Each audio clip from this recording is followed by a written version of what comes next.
ऊपर और जिनको कोमॉर्बिड कंडीशन है या जो 60 प्लस के ऊपर हैं, उनको ये वैक्सीनेशन गवर्नमेंट ने फेज 2 में 1 मार्च से स्टार्ट किया है।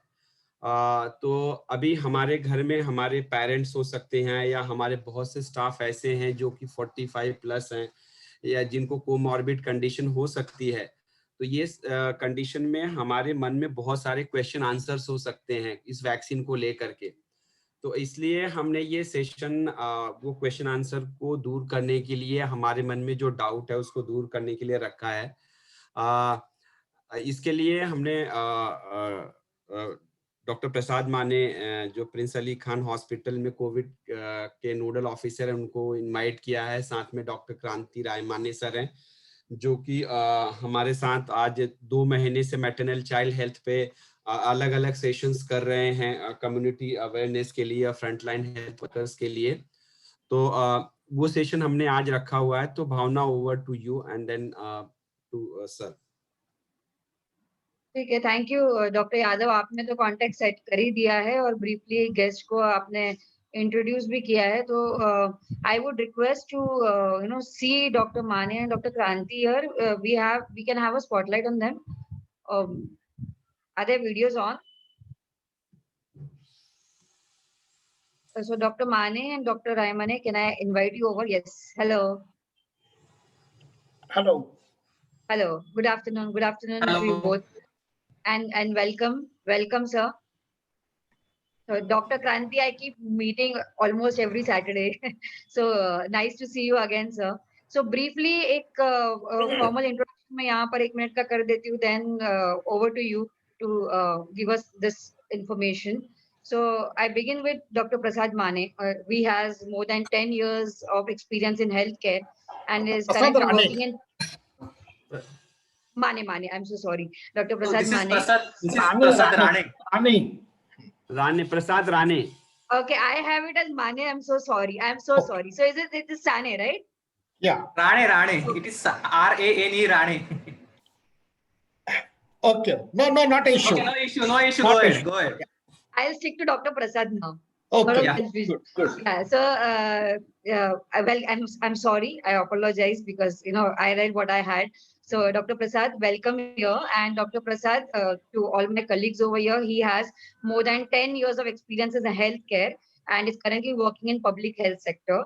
He studied masters in public health epidemiology and is working as a program manager and tobacco treatment counselor in Aga Khan Health Services for last 5 years. He's also a nodal officer head for COVID-19 vaccine center in Prince Ali Khan Hospital, Mumbai. So I hope, Dr. Prasad, I rightly introduced you and this information is right. Yeah. Yes. And as we all know very well, I think the people in Raigad more know Dr. Kranti Raimane, who's been gracing our Saturday health sessions so beautifully. And those sessions are a hit on Digital Swades. So he is also like Dr. Yadav just told us, a specialist in women and child health care. And he's been associated with UNICEF, PATH, Family Planning Association of India, and has lot of accolades to his and lot of feathers to his hat. So welcome to both you experts over here between us, and over to you to take us through this COVID vaccination information. Thank you. Yeah.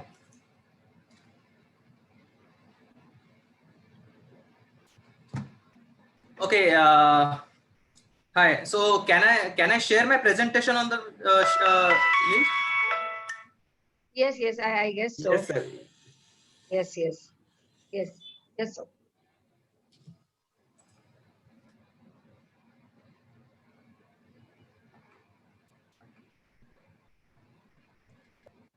Okay.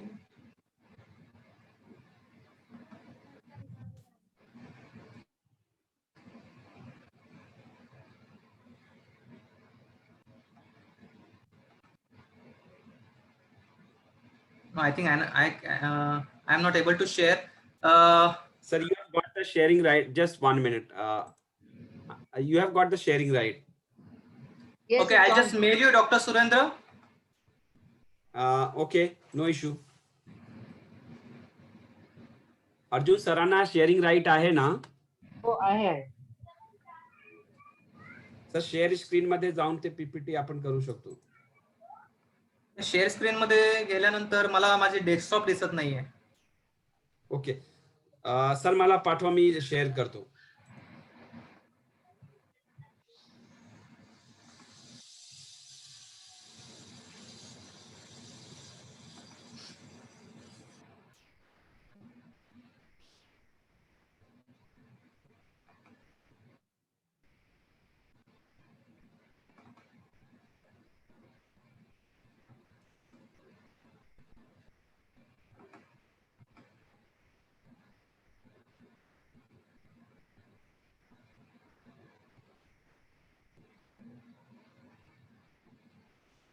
Okay, meanwhile आपण सुरू करूया. जोपर्यंत doctor Surendra PPT upload करतील तोपर्यंत आपण हे vaccination drive जे इंडियामध्ये आपलं सुरू झालंय कोविड-19 साठी त्याविषयी आपण थोडंसं जाणून घेऊया की काय नेमकं हे वॅक्सिन आहे. आणि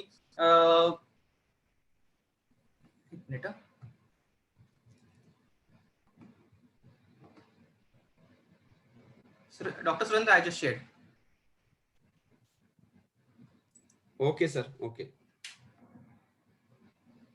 तर हे वॅक्सिन काय आहे आणि याच्या मागे बरेचसे लोकांचे हे प्रश्न आहेत की ऍक्च्युली वॅक्सिनेशन ड्राईव्ह काय आहे. मागच्या 2 महिन्यापासून आपण 16 जानेवारी पासून आपण बघत आहोत की वॅक्सिनच्या बद्दलच्या गोष्टी सातत्याने आपल्या समोर येत आहेत. म्हणजे आज अशी परिस्थिती आली आहे की लहान मूल त्यांच्या आई वडिलांसोबत वॅक्सिनच्या गोष्टी डिस्कस करते आणि हे मला वाटतं आतापर्यंत जगामध्ये कधीच घडलेलं नाहीये.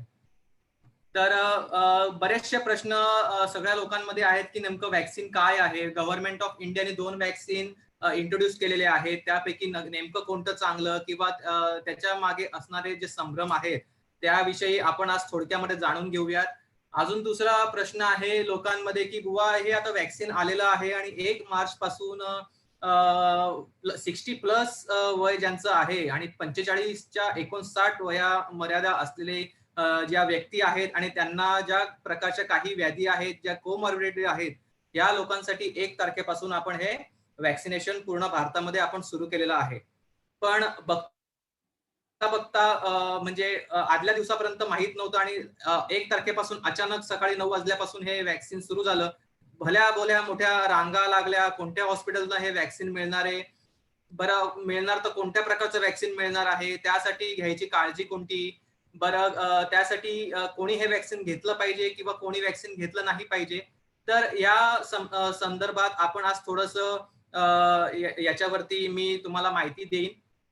तर माझं इंट्रोडक्शन मला वाटतं द्यायची गरज नाही, जे डॉक्टर मिस भावनांनी ऑलरेडी तुमच्या समोर ठेवलेलं आहे. आज बराच कमी वेळ मिळाला म्हणजे मला हे पीपीटी वगैरे बनवायला, पण जेवढे प्रश्न मी तुमचे ज्यांचे मी उत्तर देऊ शकेन आणि तुम्ही जेवढ्यात जास्तीत जास्त तुम्ही मला प्रश्न विचारू शकाल आणि मी त्यांना तुमचे समाधानकारक उत्तर द्यायचा मी प्रयत्न करेन. तर सर एक request, can we keep it a mix like a little bit of Hindi also ताकि सब लोग समझ पाए. हाँ या सर मैंने पीपीटी आपको दिख रही है? यस, दिख रही है. Okay okay okay, next slide doctor. हाँ, नेक्स्ट स्लाइड. तो शुरू से हम शुरू करते कि ये लस क्या होती है, मीन्स वैक्सीन क्या होता है. तो अपने शरीर में जो कोई भी डिसीज होगा या जैसे अभी कोविड है, जैसे चिकन पॉक्स हो गया, उसके लिए बचने के लिए हमारे शरीर में एक जो डालते हैं उसको हम वैक्सीन बोलते हैं. तो ये वैक्सीन कैसे बनता है कि जैसे अभी हम कोविड का देख रहे हैं कि कोविड की जो ट्रायल चल रही है, कोविड के लोगों के जो सिम्टम्स है उनमें से कुछ उनके ब्लड सैंपल लेके और उनमें से कुछ एंटीबॉडीज लेके उनकी टेस्टिंग करके वही एंटीबॉडीज अपने शरीर में डाल के उसको हम ये डिसीज को प्रिवेंट कर सकते हैं. इसके लिए और हमारे शरीर की जो रोग प्रतिकारक शक्ति है, इम्यूनिटी पावर है, को बढ़ाने के लिए इसको मदद करता है उसको हम वैक्सीन बोलते हैं.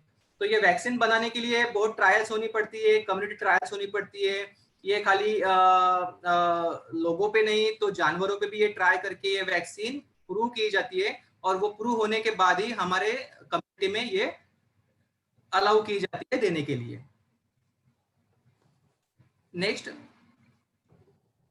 तो अभी हम देख सकते हैं कि हमारे अभी आप बहुत लोगों को पता होगा कि हमारे भारत में कौन से प्रकार की वैक्सीन दी जा रही है।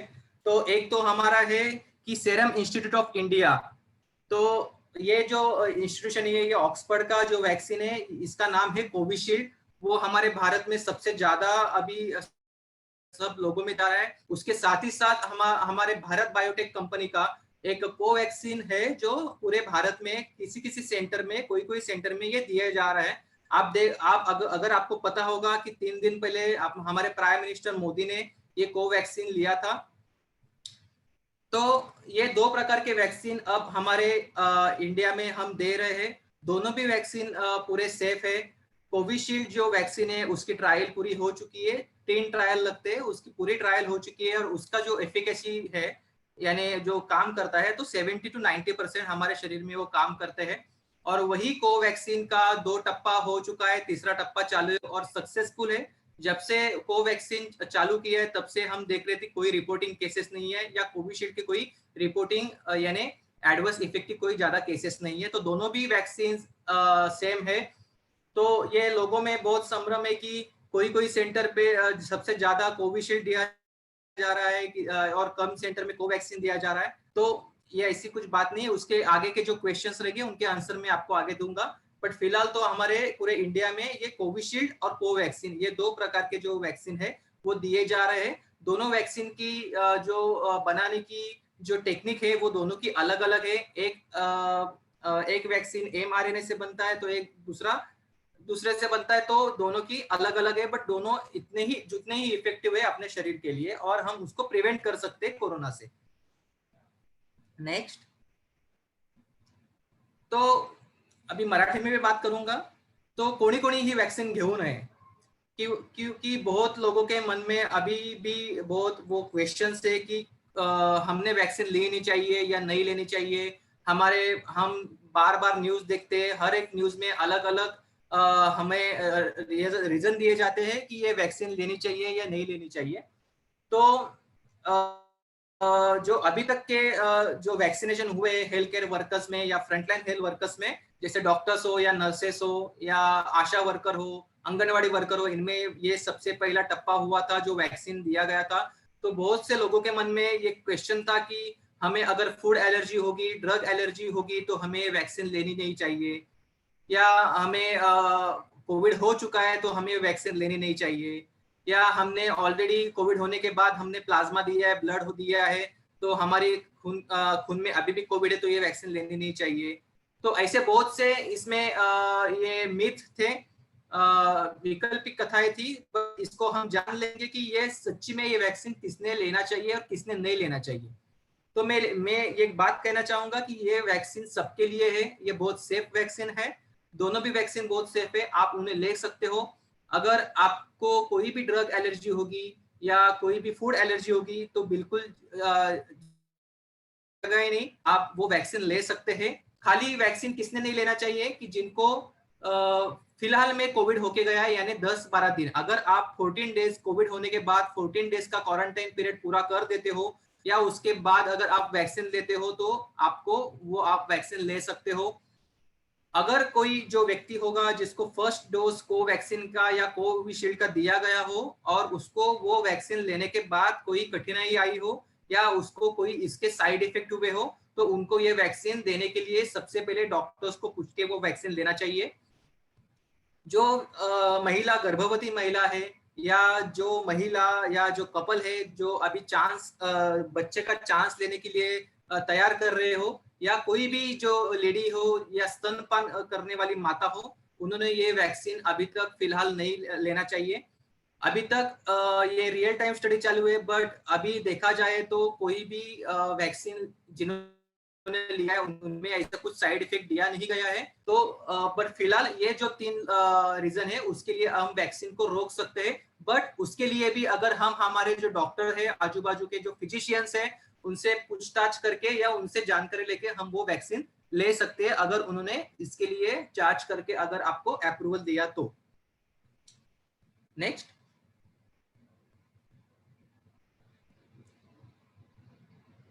तो ये कब लेना चाहिए? तो सबसे पहले कि पहला डोज हमारा, मैं अभी बता देता हूं कि कैसे इसका चयन होता है। पहले तो हमको फर्स्ट डोज लेना पड़ता है।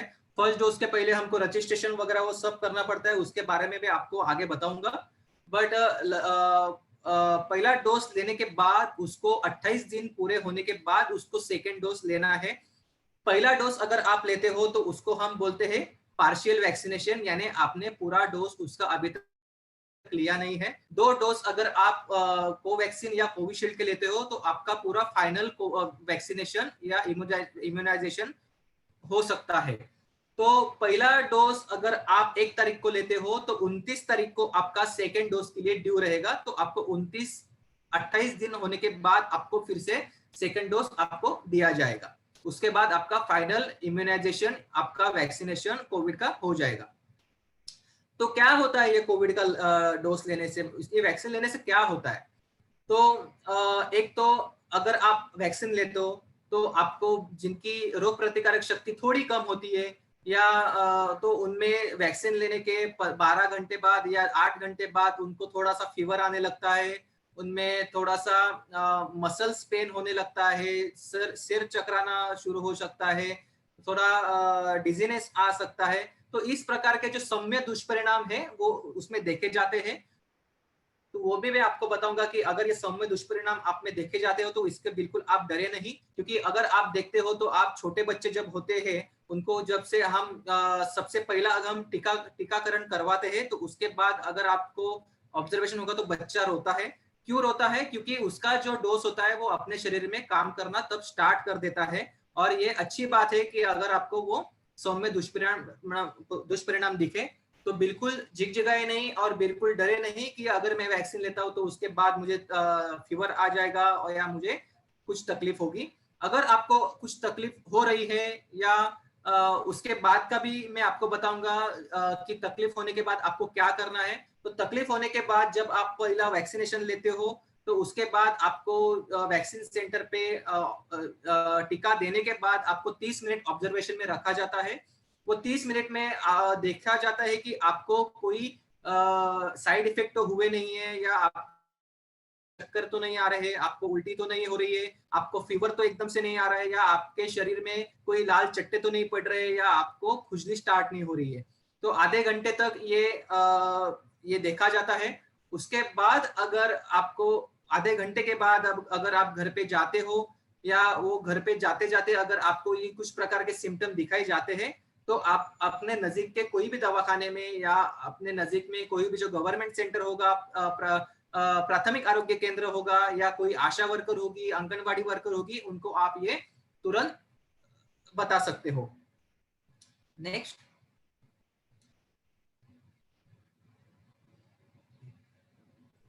तो जैसे मैंने बताया कि उसके संभाव्य दुष्परिणाम क्या रहते हैं। तो जब आप लस लेते हो, वैक्सीन लेते हो, उसके बाद फीवर थोड़ा होता है, जो इंजेक्शन का साइट रहता है, यानी हमको हाथ पे दाएं हाथ पे हमको ऊपर कंधे के ऊपर हमको वो इंजेक्शन दिया जाता है 90 डिग्रीज में। उसके बाद हमको वो जो साइट होती है वो दुखना कभी कभी हम देख सकते हैं कि वो दुख रहा है, कभी कभी उस पर स्वेलिंग आ सकती है, या ऐसे हाथ थोड़ा सा हेवी लगने लगता है। तो ये थोड़ा सा संभाव्य दुष्परिणाम और ये छोटे छोटे दुष्परिणाम हमें उनको हम देख सकते हैं। तो जैसे मैंने पहले ही आपको बताया, अगर आपको इसमें से कोई भी अगर तकलीफ हो तो आपके बाजू के जो वैद्यकीय महाविद्यालय है या जो विभागीय वॉर रूम है जहाँ से आपका पूरा कम्युनिटी का संपर्क होता है, या आप आपके आशा वर्कर को इनको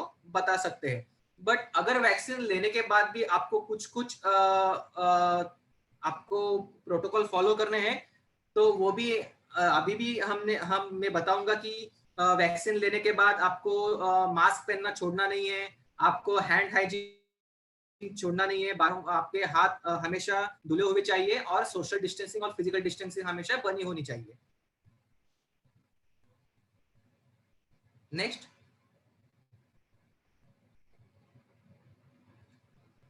तो अभी मैं थोडा मराठी में भी बोलूंगा की 1 तारखेपासून आपल्याकडे वॅक्सिनेशनची सुरुवात झाली ती वयाच्या 60व्या वर्षापासूनच्या पुढे आणि 45 ते 60 वर्षापर्यंतच्या असणाऱ्या लोकांमध्ये ज्यांना कुठल्या प्रकारचे व्याधी आहेत किंवा कोमॉर्बिडिटीज आहेत अशा लोकांमध्ये हे स्टार्ट शुरू झालेलं है। तो अभी मैं आपको बताऊंगा कि आपको करना क्या है, या आपके मन में बहुत सवाल रहेंगे कि हमको रजिस्टर कैसे करना है, कहाँ से वो एप्लीकेशन डाउनलोड होता है, या हमें कहाँ जाके वो लिंक मिलती है, या आरोग्य सेतु पे कैसा करना है। तो ये बहुत ही आसान प्रोसीजर है, इससे हम फॉलो करके हमारा जो अपॉइंटमेंट है वैक्सीन के लिए हम ले सकते हैं। तर याचं महत्वाचं गोष्ट म्हणजे आपण हे कोणत्याही ठिकाणी आपण ह्यामध्ये रजिस्टर केल्यानंतर आपण कोणत्याही ठिकाणी आपण हे लस घेऊ शकतो, कोणत्याही वेळी आपण लसीकरणासाठी अपॉइंटमेंट आपण घेऊ शकतो आणि आपण त्याच्यासाठी आपण बेनिफिशियरीज बनू शकतो। तर मी ऑलरेडी तुम्हाला सांगितलं की 1 जानेवारी 1 मार्च पासून हे सुरू झालेलं आहे। तर एकतर ज्याचं वय 60 वर्ष पूर्ण आहे हा एक त्याच्यासाठी एलिजिबल बेनिफिशियरी आहे। ज्याचं वय 1 जानेवारी 2022 रोजी 60 वर्ष होईल तो पण यासाठी एलिजिबल आहे। आणि ज्याचं वय 45 ते 59च्या मध्ये नाहीये पण 59 वर्ष 58 वर्ष ज्याचं वय किंवा 44 वर्ष ज्याचं वय आहे ते, आणि जर ते त्याचं वय तो 1 जानेवारी 2022 पर्यंत जर ते 45 वर्ष पूर्ण करत असेल तर हा सुद्धा त्याच्यासाठी बेनिफिशियरी लागू होतो। हिंदी में भी बताऊंगा, जो व्यक्ति जिसके 60 साल पूरे हो गए हैं वो व्यक्ति वैक्सीन ले सकता है। जिनका आयुर्मान 59 वर्ष का है और उनको 1 जनवरी 2022 तक वो 60 साल के हो सकते हैं, वो वैक्सीन लेने के लिए एलिजिबल है। यानी 1967 से आगे आप ले सकते हो।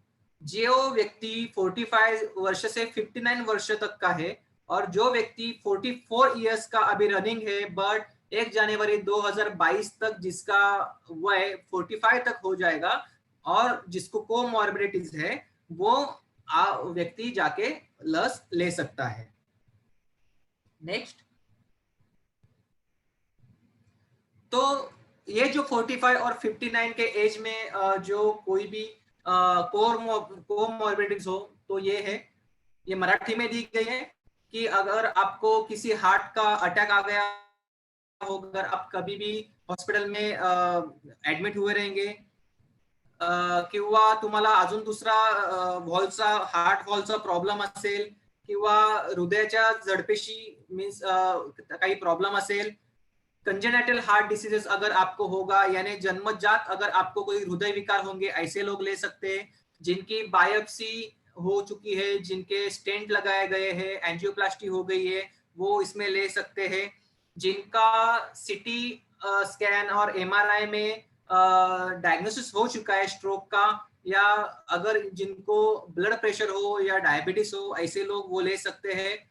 जिनको डायबिटीज 10 वर्ष से ज्यादा हो और जिनका हाइपरटेंशन का बीपी का अभी भी जिनका ट्रीटमेंट चालू हो तो वो लोग ले सकते हैं। तो ऐसे 20 जो क्राइटेरियाज है जो 45 टू 59 के एज में जिनको होगा वो सभी लोग वैक्सीन के लिए एलिजिबल है। नेक्स्ट,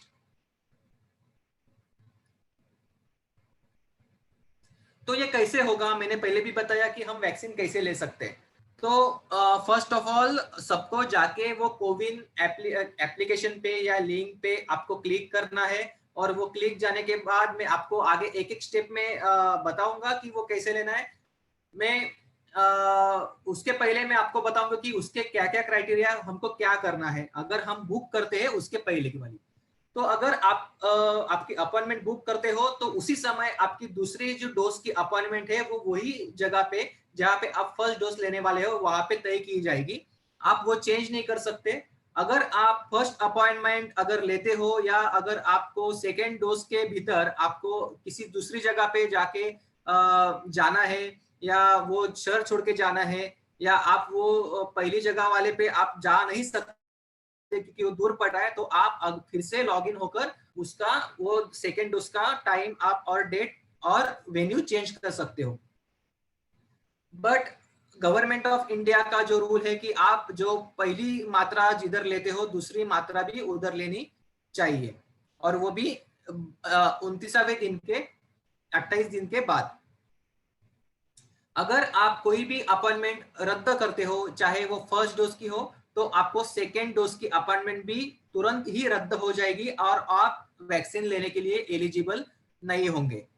और ये कौन कर सकता है? जो चलो एक घर में 4 लोग हैं, हर 4 लोगों को जाके कोविन साइट पे रजिस्टर बिना करके एक ही घर का आदमी उसको रजिस्टर कर सकता है। बट सबके लिए आधार कार्ड सब अलग लगेंगे, बट जो फोन नंबर होगा शायद से वो एक होगा, तो एक व्यक्ति 4 लोगों का एक साथ नाम उसमें रजिस्टर कर सकता है।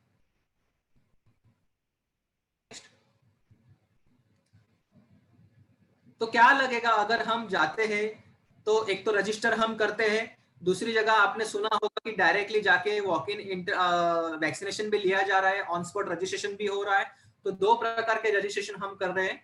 एक तो रजिस्ट्रेशन हमारा है कि कोविन एप्लीकेशन में जाके हमें अपना पूरी जानकारी देके और हमें हमारा उम्र का पड़ताल नहीं करके अप्रूवल लेके उधर जाना, उनको रजिस्टर करना है।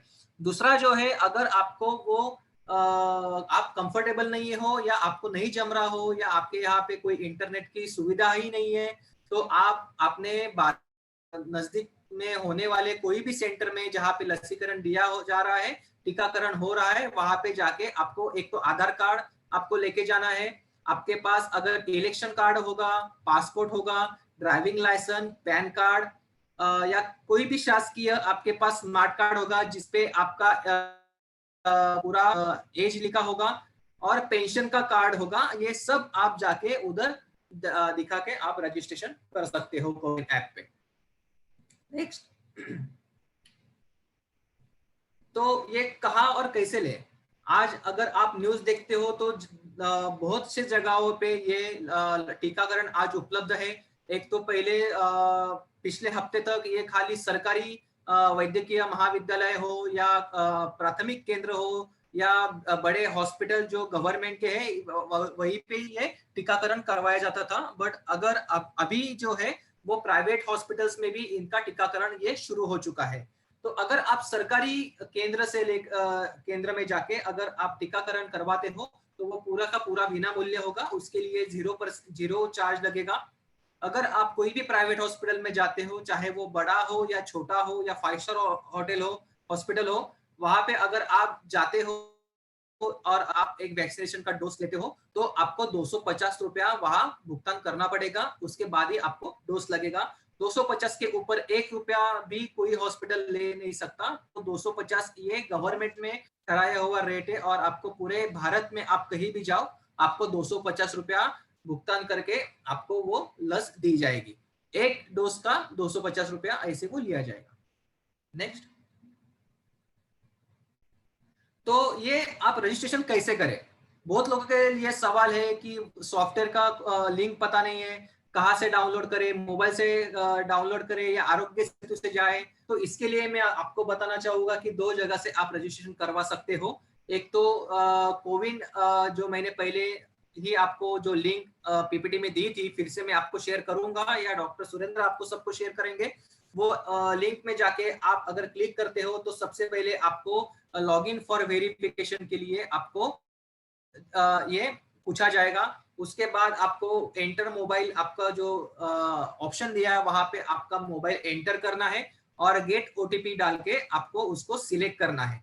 अगर आप गेट ओटीपी डालते हो तो आपके मोबाइल में जो नंबर आप रजिस्टर कर रहे हो वो मोबाइल नंबर पे आपको एक 4 या 5 नंबर का आपको एक अंक आ जाएगा। नेक्स्ट, उसके बाद आपको वो ओटीपी डालना है। ओटीपी डालने के बाद आपको पूछा जाएगा कि रजिस्टर फॉर वेरिफिकेशन। तो वो वेरिफिकेशन में पहला जो ऑप्शन है फोटो आईडी प्रूफ। तो फोटो आईडी प्रूफ जैसे मैंने आपको बताया कि आधार कार्ड होगा, पासपोर्ट होगा, ड्राइविंग लाइसेंस होगा, पैन कार्ड होगा। इसी में भी आपको जो अच्छा लगता है वो आपको आईडी आपको उसका रेफरेंस देना पड़ेगा। फोटो आईडी नंबर उसमें रजिस्टर हो जाएगा। उसके बाद आपको उसमें नाम डालना है। नाम डालने के बाद आपको आपका जेंडर चूज करना है, मेल या फीमेल हो। नीचे दिए हुए ईयर ऑफ बर्थ में खाली आपका ईयर ऑफ बर्थ लिखना है, जैसे 1962, 1960, खाली उतना ही लिखना है। अगर आप वो क्राइटेरिया में बैठते हो या 60 प्लस जाते हो या 45 विद कोमॉर्बिडिटीज होते हो, तो आपको नीचे रजिस्टर का ऑप्शन दिया गया है, वो ऑप्शन पे जाके आपको वहां पे रजिस्टर करना है। नेक्स्ट, आप जब रजिस्टर करते हो, वो रजिस्टर के बाद आपको ये अकाउंट डिटेल्स आता है। जैसे आप मेरा नाम दिख रहे हो प्रसाद प्रमोद राणे, ये एक मैंने आपके समझने के लिए रखा है कि कैसे कर सकते हैं। ईयर ऑफ बर्थ मेरा 1957 मैंने डाला है, बट उतना मेरा ईयर ऑफ बर्थ नहीं है। बट अगर आप ये डालते हैं तो आपकी पूरी जानकारी यहाँ पे आ जाएगी कि आपका नाम, आपका जेंडर, ईयर ऑफ बर्थ, आपने जो आईडी कार्ड सबमिट किया है वो आईडी कार्ड और उसका नंबर, तो और स्टेटस अभी तक मैंने शेड्यूल नहीं किया है।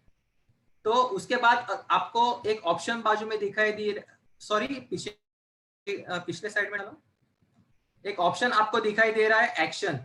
तो एक्शन के नीचे आप ऐड मोर करके डाल सकते हो। जैसे मैंने आपको पहले ही बताया कि आप एक साथ 4 लोगों का रजिस्ट्रेशन कर सकते हो, आपके घर वाले भी होंगे, आपके फ्रेंड्स होंगे।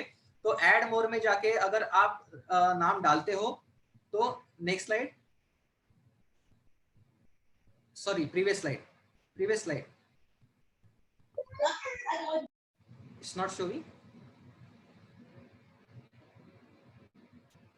या तो उसके बाद आपको ये देखो 2 नंबर ऐड कर दिए, पूजा राठौड़ और हरीश कुमार, ऐसे आप 4 नंबर ऐड कर सकते हो। उसके बाजू में आप शेड्यूल अपॉइंटमेंट करके एक बीच वाला ऑप्शन है राइट में, वहां पे अगर आप जाते हो, आपका अपॉइंटमेंट शेड्यूल आप उस पर जब क्लिक करते हो तो नेक्स्ट स्लाइड में आपको बताऊंगा क्या होता है। नेक्स्ट स्लाइड, जब आप अपॉइंटमेंट वहां पे शेड्यूल कर देते हो, तुरंत ही आपको ये बुक अपॉइंटमेंट और वैक्सीनेशन का पेज आएगा। वहां पे सर्च वैक्सीनेशन सेंटर के नीचे आपको जो स्टेट में आपको वैक्सीनेशन के लिए रजिस्टर करना होगा वो आएगा। अगर महाराष्ट्र लेते हो तो पूरे जितने डिस्ट्रिक्ट है उतने डिस्ट्रिक्ट का वहां पे नाम आएगा। वो डिस्ट्रिक्ट के भीतर आपको जो ब्लॉक में रजिस्टर करना है वो ब्लॉक में उसका नाम आएगा। पिन कोड अगर आप आपके शहर का डालते हो तो वो पिन कोड डालने के बाद आपको सर्च करना है।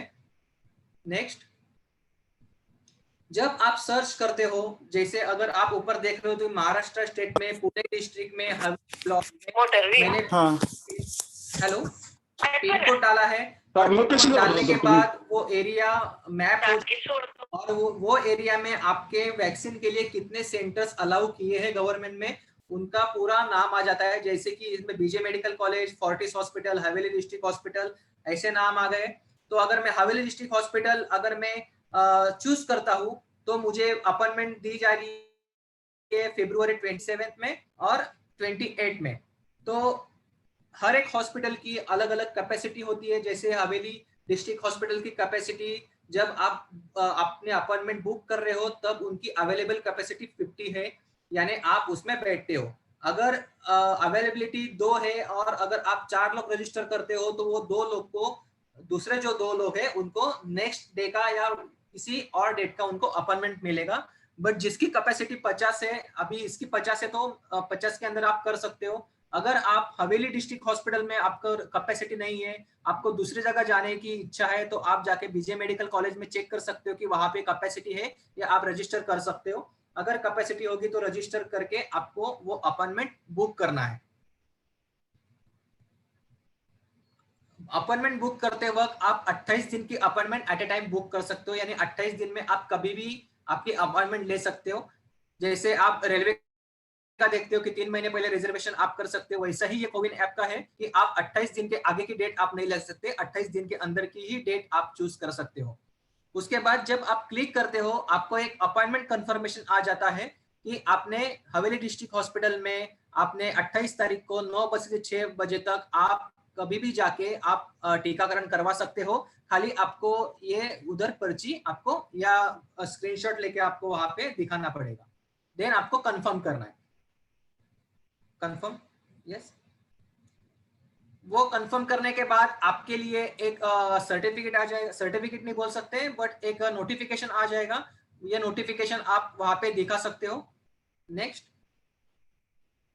सॉरी वो ओके तो इधर तक ही था। उसके बाद ये नोटिफिकेशन आने के बाद आपको राइट साइड में एक लॉग आउट का ऑप्शन दिख रहा है, वो ऑप्शन में क्लिक करके आप फिर से लॉग आउट हो सकते हो।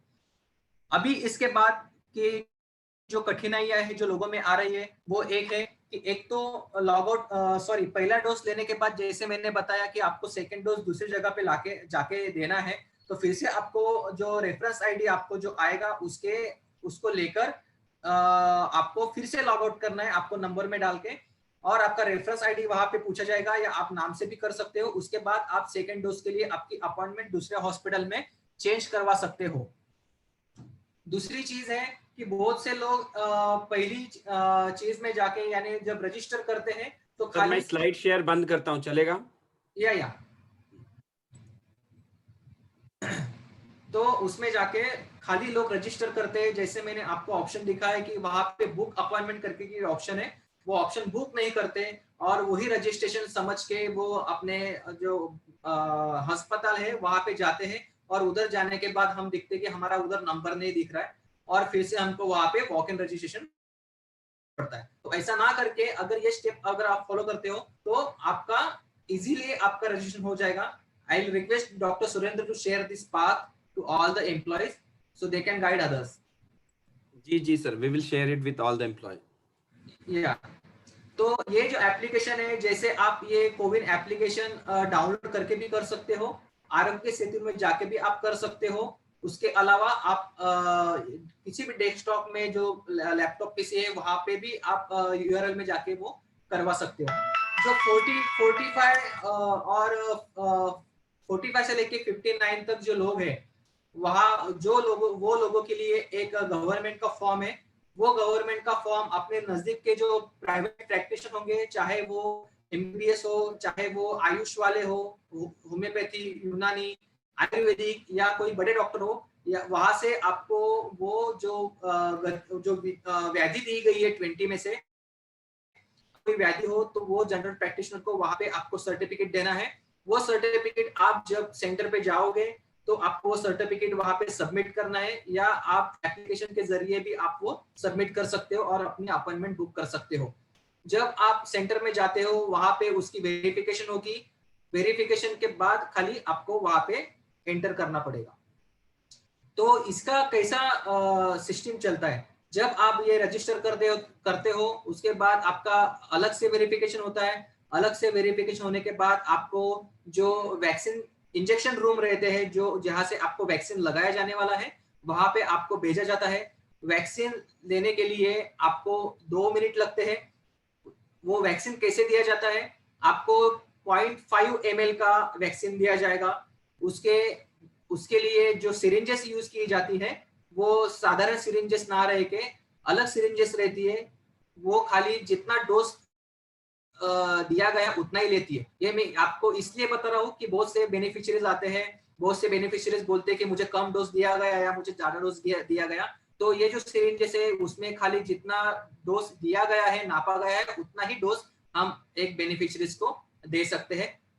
और वो अपने दाएं साइड पे कंधे पे वो 90 डिग्रीज में वो सुई लग जाती है। उसके बाद आपको आधे घंटे ऑब्जर्वेशन पीरियड जो रूम होती है वो ऑब्जर्वेशन रूम में जाके आपको एक वैक्सीनेटर ऑफिसर के द्वारा आपको ऑब्जर्व किया जाएगा कि आपको कोई उसके एडवर्स इफेक्ट या कोई साइड इफेक्ट तो नहीं हो रहे। उसके बाद 30 मिनट के बाद अगर आपको कुछ हो नहीं रहा है तो आप वहां से आप घर पे जा सकते हो। उसके बाद आपके मोबाइल में एक मैसेज आएगा कि आपने यहाँ पे जो सेंटर पे वैक्सीन लिया गया है, और कोई जो नर्स होगी या कोई इंजेक्शन देने वाला होगा उसका नाम, उसका नंबर और नेक्स्ट डोज की आपको तारीख वही दिन पे आपके मैसेज में दी जाएगी। अगर आपको इसके बारे में कोई भी क्वेश्चंस होंगे या वैक्सीन के बारे में अगर आपको कोई क्वेश्चन होंगे या उसकी जो स्वच्छता यानी जो वैक्सीन की एफिकेसी को लेके आपको कुछ सवाल होंगे या सॉफ्टवेयर को लेके आपको कुछ सवाल होंगे तो आप मुझे पूछ सकते हो। तो क्वेश्चंस पूछ सकते हैं। अर्जुन सबका वो अनम्यूट कर दीजिए, जिसको भी क्वेश्चन पूछना होगा वो पूछ सकते हैं। डॉक्टर क्रांति सर हैं, डॉक्टर प्रसाद सर हैं, so they both are here and they So no question. First of all, hi Dr. Prasad, कैसे हो आप? अरे सर नमस्कार. नमस्कार नमस्कार. बहुत दिन हो गए यार तुमको देख के. थैंक यू वेरी मच ये हमारे लिए करने के लिए. मैं खास आया तुम्हारा सेशन सुनने के लिए. बहुत अच्छा है. हाँ, Keep up the thank you good. Very much.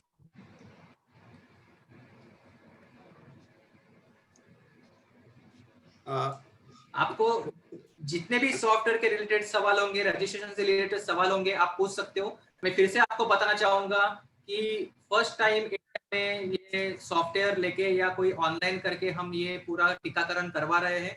और हमारे इंडिया में हमें सबसे ज्यादा कठिनाई जो आती है वो इंटरनेट के लिए आती है. किसी किसी का अगर नहीं हो पाएगा तो उसके लिए क्या क्या करना होगा, यानी वो कैसे फिर से लॉगिन करना होगा या वॉकिंग जाके उसमें क्या दिखाना होगा, तो आप मुझे वो सवाल अभी पूछ सकते हो. सर इस वैक्सीन को लेकर जो लोगों के मन में डर है कि ये पहला तो वैक्सीन लगाना चाहिए या नहीं, ये दूसरा वैक्सीन लगाने के बाद जो हल्का फीवर या जहाँ पे वैक्सीन साइट पे दर्द होता है, हाथ पैर में दर्द होता है, इसको लेकर लोगों के मन में बहुत डर है. तो आप क्या उसके लिए बताओगे? तो सबसे पहले अगर पूरे वर्ल्ड में अगर कोई भी इम्यूनाइजेशन प्रोग्राम होगा तो सब कंट्रीज में कोई भी वैक्सीन लेना ये मैंडेटरी तो है नहीं. तो ये आपकी चॉइस है. पर अगर देखा जाए तो वैक्सीन ये लेना चाहिए. मैं पहले भी हमने बात की थी कि ये दोनों वैक्सीन एकदम सेफ है. पूरे उनकी ट्रायल होने के बाद ही ये वैक्सीन अभी मार्केट में आई है और सबको दी जा रही है. दूसरी जो आपका क्वेश्चन है कि बहुत से लोगों में डर है कि वैक्सीन लेने के बाद फीवर आ जाएगा या हाथ पैर दुखने लग जाएंगे, तो ये बहुत मामूली बात है. या इसलिए मैंने बताया कि जब भी आप छोटे बच्चे को जो ओपीवी का भी ड्रॉप होगा, पोलियो का भी ड्रॉप होगा या रोटा वायरस डायरिया के लिए आप जब उनको एक ड्रॉप देते हो उसके बाद भी उसको 2 या 3 दिन छोटे बच्चे को भी फीवर रहता है. वो फीवर इसलिए रहता है क्योंकि आपके शरीर में वो एंटीबॉडीज बनना शुरू कर देती है और आपके शरीर में वो चेंजेस होने लग जाते हैं. इसके कारण वो आपको थोड़ी सी फीवर आना या हाथ पैर दुखना वो हो जाता है. बट इसके साथ अगर आप टैबलेट लेते हो, हर एक सेंटर में आप जब वैक्सीन लोगे उसके बाद हमको पैरासीटामोल की 3 टैबलेट दी जाएगी. अगर आपको इसी में से कोई भी अगर आपको तकलीफ होती है तो आप ले सकते हो. 1 दिन के बाद वो सबसाइड हो जाता है. जैसे मैं मेरी बात बता रहा हूँ, मैंने खुद ने वैक्सीन लिया और मुझे भी 1 दिन फीवर था, हाथ पैर दुख रहे थे. बट ये सबके लिए सेफ है और मैं ये बोलना चाहूंगा कि ये सबने लेना चाहिए.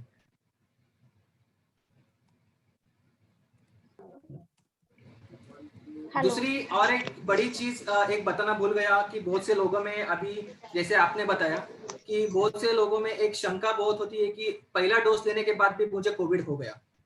तो है ना, आपने बहुत अभी न्यूज में भी बहुत आ रहा है कि ये पुलिस ने वैक्सीन लिया और तीसरे दिन उसको कोविड हो गया. तो इसके बारे में भी आप बिल्कुल झिगझिगाए नहीं, क्योंकि मैंने पहले ही बोला था जब आप कोई भी टीकाकरण करवाते हो या आप टीकाकरण करवाते हो उसके टीकाकरण के बाद आपके शरीर में एंटीबॉडीज बनने के लिए 28 दिन लगते हैं. 28 दिन के भीतर अगर आप कोई भी अगर प्रोटोकॉल यूज नहीं करते जो कोविड का प्रोटोकॉल है, जैसे आप मास्क लगाते नहीं हो या आप हाथ बार धोते नहीं हो, आप दूसरे में जाके मिक्स हो रहे, आप सोशल डिस्टेंसिंग नहीं रख रहे हो, तो आपको फिर से वो इन्फेक्शन होने का चांसेस होता है क्योंकि वो एंटीबॉडीज आपके शरीर में पूरी तरह बनी नहीं है. तो इसलिए ये कोविड पॉजिटिव आना, ये केसेस थोड़े शुरुआती में पॉजिटिव हो रहे हैं. तो इसके साथ आपको एक सलाह है कि जब भी आप टीकाकरण करवाए उसके बाद आपको कंपलसरी मास्क पहनना है, सोशल डिस्टेंसिंग जितना हो सके उतना तो करना ही है, और आपने जो सैनिटाइजर वगैरह बार बार हाथ धोना वो प्रैक्टिस हमने जारी रखनी है. हाँ प्रसाद. हेलो. हाँ प्रसाद. हेलो सर, मेरा एक क्वेश्चन था. हाँ बोलिए. हाँ सर, एक्चुअली मेरे पेरेंट्स है, दोनों डायबिटिक है और एक बीपी पेशेंट भी है. तो अभी उसके लिए जैसे कि हम नॉर्मली हॉस्पिटल में जाते हैं तो बीपी कंट्रोल करना, ऐसा कुछ करना, तो ये वैक्सीनेशन प्रोग्राम में ऐसा कुछ है क्या सर? उनको अपना बीपी या जो भी कुछ ओल्ड एज सिम्टम्स होते हैं तो चेक करके फिर ये वैक्सीन लेना चाहिए या फिर वो ले सकते हैं ऐसा करके कुछ? नहीं, अगर कोई डायबिटीज होगा या बीपी होगा, अगर वो है तो वो ले सकते हैं, उसके लिए कोई प्रॉब्लम नहीं है. यानी जैसे आपका सवाल है कि पहले बीपी अगर ज्यादा होगा तो सबसाइड करके ही जाना है, तो वही भी कोई भी ऐसी बात नहीं है, आप कभी भी जाके वो ले सकते हो। अगर आपको डायबिटीज है, डायबिटीज की दवाई भी चालू है, सब दवाई बीपी का भी चालू है, तभी भी आप जाके वो टीकाकरण लगवा सकते हो, चाहे वो आदमी या लेडी 60 प्लस हो या 70 प्लस हो।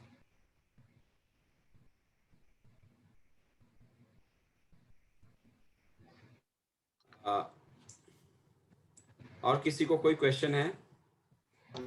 हेलो प्रसाद सर। हाँ जी, हेलो। बोलिए। हाँ जी, हाँ जी। सर मैं अर्चना बात कर रही हूँ। मेरे क्वेश्चन थे कि अगर मतलब हम कम्युनिटी में काम करते हैं तो बहुत सारे ऐसे किडनी पेशेंट हैं या कम एज के जो कोई कैंसर वगैरह के पेशेंट है, तो क्या उनको भी ये वैक्सीन ले सकते हैं वो? कोई भी पेशेंट के लिए अगर उसकी कोमॉर्बिडिटी जैसे पहले ही बताया इन्फेक्शियस डिसीज होगा, उसके लिए भी हम ये वैक्सीन ले सकते हैं। एक समझनी चाहिए कि ऑलरेडी हम ये वैक्सीन क्यों ले रहे हैं। ये वैक्सीन हम ले रहे हैं हमारी अंदर की इम्यूनिटी पावर बढ़ाने के लिए। और ऐसे जो पेशेंट होते हैं, टीबी के पेशेंट होते हैं या कोई जो रिनल किडनी लीवर के पेशेंट होते हैं, सॉरी किडनी और लीवर फेलियर के पेशेंट होते हैं, इन्हीं पेशेंट में भी ज्यादा से ज्यादा इम्यूनिटी बनाने के लिए हम ये वैक्सीन पूरी तरह से 101% ले सकते हैं। Okay sir. सर एक और क्वेश्चन था, जैसा आपने पहले बताया कि अगर कोई पर्सन दूसरे स्टेट से वैक्सीन लगवा, फर्स्ट वैक्सीन उसने लिया है डोज, और इन केस वो किसी और स्टेट में गया है किसी काम की वजह से, और उसका डे है वो, मतलब कि कोई एक डेट है पर्टिकुलर, उस डेट पे लगाना है, तो क्या वो उस स्टेट में ले सकता है तो जैसे इन मैंने सेकेंड डोज? यस कि पहला डोज अगर आप मुंबई में लेते हो और अगर आप जी वहाँ पे हो जाते हो या अगर दूसरे स्टेट में आपको किसी कारण में जाना पड़ रहा हो, तो जी आप वह फिर से आपको लॉग इन करके आपकी सेकेंड डेट की जो डेट आपको जो आई होगी वो जी ऑलरेडी आपको दिखेगी एप्लीकेशन में। मैं यहाँ से आपको रियल एप्लीकेशन नहीं दिखा सकता क्योंकि वो मुझे एक्सेस नहीं है। तो आप ओके उधर जाके आपका सेकेंड डोज का टाइम, मेन्यू और डेट आप तीनों चेंज कर सकते हो और आप अदर स्टेट में जाके वो वैक्सीन का दूसरा टीकाकरण आप करवा सकते हो। Okay sir, thank you sir. Hello, yes, मुझे एक बात पूछनी थी कि कोविड का वैक्सीन जो है वो सिर्फ कोविड के लिए ही फायदेशीर है कि अन्य कोई इलाजों के लिए भी फायदेशीर है? ओके। कोविड का वैक्सीन पहली बार तो मैं आपको सबको क्लियर करूंगा कि ये कोविड को मारने के लिए वैक्सीन नहीं है। ये वैक्सीन हमको कोविड जैसे बीमारी ना होने के लिए वैक्सीन है। तो ये वैक्सीन हमें क्यों दिया जा रहा है? क्योंकि हमारी शरीर की जो रोग प्रतिकारक शक्ति होती है, इम्यूनिटी पावर होती है, वो बूस्ट करने के लिए, वो बढ़ाने के लिए। यानी हमारे शरीर में जो एग्जैक्टली एंटीबॉडीज बनती है जो कोविड के पेशेंट के बॉडी के अंदर बनती थी, तो वो एंटीबॉडीज हमको मिल रही है ताकि हमको आगे जाके कोविड ना हो सके।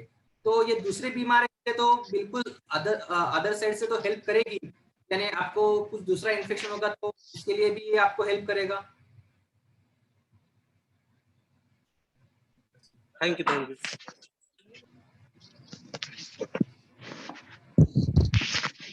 हेलो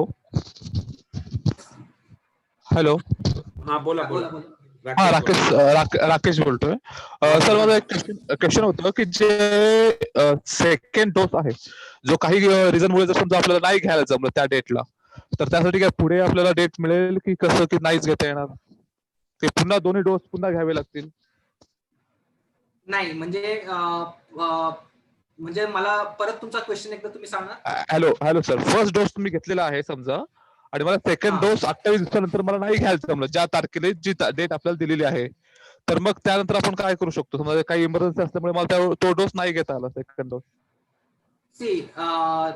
चांगला प्रश्न विचारला आणि याची माहिती मी तुम्हाला देतो की पहिला डोस घेतल्यानंतर तुम्हाला 28 दिवसानंतर तुमचा दुसरा डोस तुम्हाला घ्यायचा आहे.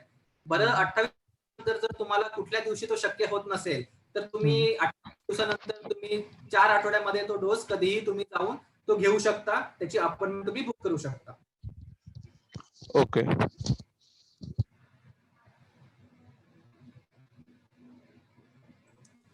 आणखी कोणाचे काही प्रश्न आहेत?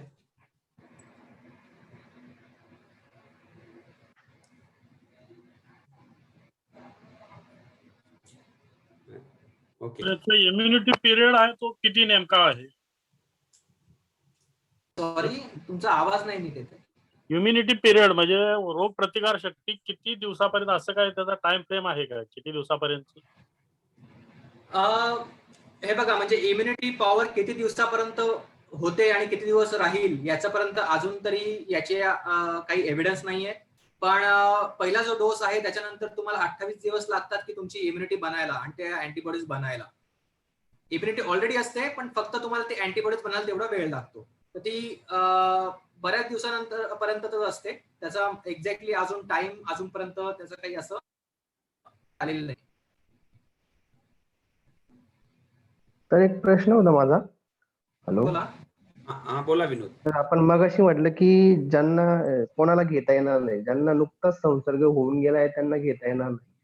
पण आता एखादा व्यक्ती असेल की त्याला होऊन गेलाय पण टेस्टिंग झाली नाही, त्याला कळालं नाही, सिम्पटम्स नाहीये, तर मग त्याला कसं डिटेक्ट होईल की मला होऊन गेलं, त्याने घ्यायची की नाही, कसं त्याला? पहिली गोष्ट म्हणजे जर तुम्हाला कोविड होऊन गेलेला असेल आणि तुमच्याकडे ते सिद्ध झालेलं असेल आणि तो त्यानंतर तुम्ही 14 दिवसाचा क्वारंटाईन पिरियड जर तुमचा पूर्ण झालेला असेल त्याच्यानंतर तुम्ही ते घेऊ शकता. दुसरा प्रश्न तुमचा जो महत्वाचा आहे की ज्याला कोविड झालाच आहे किंवा नाही झाला, ज्याला माहितीच नाही, तर त्याचं कसं करणार? बरोबर आहे. Yes yes. हा, तर ऍक्च्युली त्याचं काही उत्तर नाहीये, पण ते तुम्ही घेऊ शकता, कारण अशा बऱ्याच संभाव्य गोष्टी असतात त्या आपल्याला माहित नसतात, तरी आपल्याला तो डोस द्यावा लागतो. जर एखादी गोष्ट कन्फर्म असेल तर तुम्ही घेऊ शकत नाही, पण तुम्हाला कुठल्याच प्रकारचा सिम्पटम नसेल किंवा काहीच नसेल तर तुम्ही तो जाऊन तो डोस घेऊ शकता. ओके, ठीक आहे, थँक्यू. आणखी कोणाचे काय प्रश्न? Okay, I think that's it. Hello, to you Kranti, काय म्हणायचं आहे किंवा काय मार्गदर्शन करायचं आम्हाला?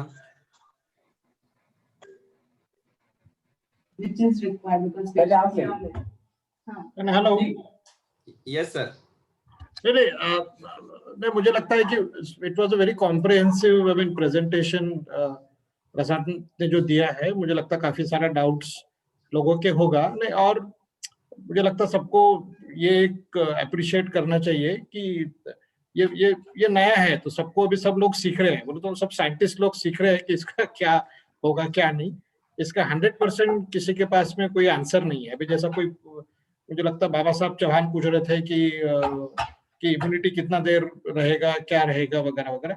तो इसका तो अभी कोई अनुमान कोई लगा नहीं सकता, कोई भी नहीं लगा सकता. तो वील हैव टू, जैसे जैसे हम आगे चलेंगे वैसा वैसा सबको हमको we need to learn how this goes. But ये वैक्सीन सबको लेना है इतना पक्का है. But otherwise I hope most of the information है ना सबको मिला है. तो मुझे लगता है आप सब लोगों की और हम सब लोगों की जिम्मेदारी ऐसा है कि हम जिस क्षेत्र में काम कर रहे हैं उस क्षेत्र में कम से कम जो वल्नरेबल पॉपुलेशन है 60 प्लस और 45 to 59 का जो मॉर्बिडिटी कंडीशन जो अभी डॉक्टर प्रसाद ने बताया, मुझे लगता है उनको कन्विंस करना है कि भाई आप वैक्सीन ले लो, ये बहुत मुझे लगता है जरूरी है. और ये तो ठीक है, आपके दिमाग में जितने सवाल थे उतने पूछे, लेकिन मुझे ऐसा लगता है ना, आप अगर जब फील्ड में जाओगे तो मुझे लगता है लोगों के बहुत सारे सवाल होंगे, शायद उसके जवाब आपके पास नहीं होंगे, कुछ के जवाब शायद हमारे पास में भी नहीं होंगे, तो हम और किसी को पूछ के आपको दे सकते हैं. तो वो सारे जवाब मैं डॉक्टर यादव से रिक्वेस्ट करूंगा कि वो सारे आप क्वेश्चंस भेजते रहे डॉक्टर प्रसाद को या मुझे भी, और हम उसको कोशिश करेंगे आपको जवाब उसको देने का. लेकिन हम सबको, आप सबको अपने अपने क्षेत्र में हर एक का इम्यूनाइजेशन होना चाहिए, इसके तरफ आपको ख्याल करना है. एक्टिवली कोऑर्डिनेट करो, वहाँ जो गवर्नमेंट सेंटर्स है जो वैक्सीनेट कर रहे हैं उनके साथ में आपको एक्टिव कोऑर्डिनेशन भी वहां पर करना पड़ेगा. सो thank you so much doctor Yadav, आपने ये सब के लिए ये ऑर्गेनाइज किया आपने, अच्छा लगा.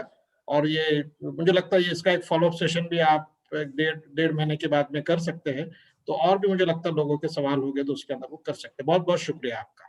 Thank you sir. Bhavna, over yes, to you. Thank you so much doctor Prasad. और दोनों लैंग्वेजेस को भी बहुत अच्छे से बैलेंस कर लिया आपने हमारे लिए, Hindi Marathi. So thank you. And like doctor Raima ने very rightly said, the presentation was very comprehensive. काफी चीजों के जवाब मिले हैं, पर ये अभी टॉपिक ऐसा है और टाइम ऐसी है कि शायद कन्विंस होने में थोड़ा टाइम लगेगा सवाल जैसे डॉक्टर क्रांति ने कहा अभी और बहुत सारे आएंगे and we will get in touch with doctor Yadav with more of our concerns and our doubts and मेरे से ज्यादा जो मेरे कलीग्स जो फील्ड पे हैं तो we will keep writing to you, we will stay in touch with you. But thank you so much for your time today and for giving us this valuable information. And thank you to every one of you who've been part of this 1 hour here and been asking questions and making it participatory. Thank you so much. And thank you, Dr. Yadav, to you too. Thanks everyone. Thanks Prasad. Thank you. Thanks Kranti sir. Thank you for giving me a chance. Thank you very much.